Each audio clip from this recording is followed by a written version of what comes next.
right, thanks, Brad. Thanks, everybody. So I'm John Mailhot, and Andy and I have the privilege of chairing the Ground to Cloud, Cloud to Ground working group, which is hard to say, so we just say GCCG, and I'll be brief.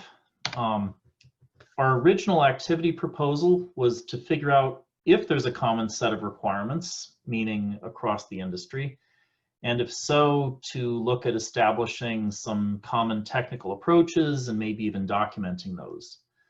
So in our first few meetings, we decided that yes, there are common technical requirements.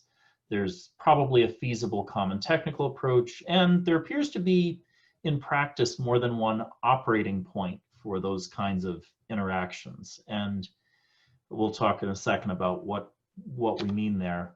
Of course, every activity group has some tasks, so we sought members. I'm really glad we've got a good sampling of the appropriate players in the industry involved.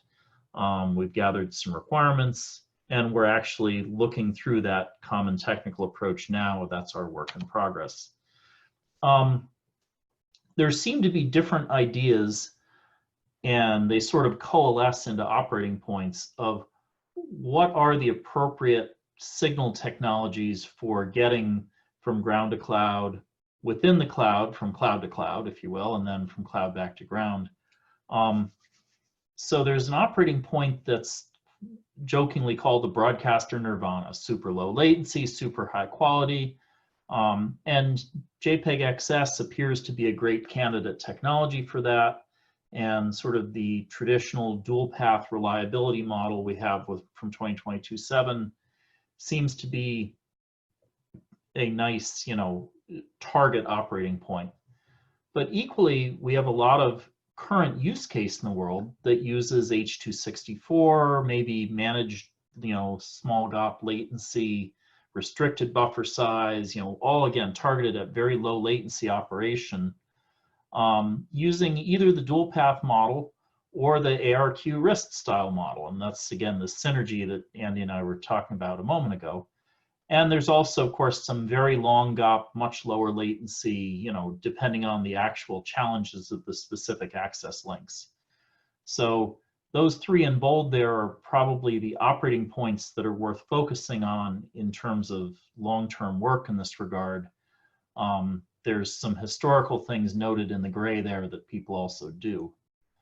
So we tend to think in terms of ground to cloud as having an interoperability point that's specifiable at kind of the stream level. Say it's a JPEG XS in SMPTE 2110-22 with a audio this way and so forth, but that everything about that interop point there could be specified. So you could have a sender on one side and a receiver in the cloud, and things would all work. And that sort of covers the ground to cloud, cloud to ground case. Now, within the cloud, things are a bit more complicated because each of the cloud service providers has fairly different approaches to how they want to do cloud provider specific, between instances inside the cloud interoperation. So there, the thought process is that maybe the interop point is really a handoff or an API layer that says the video samples are organized like this, the audio samples are organized like this. They're handed into a common, to an API, but then how they actually magically appear at the next instance is part of the magic of the cloud provider rather than being, the standard. So perhaps the specification or technical recommendation doesn't really, in that case, need to go all the way down to the metal.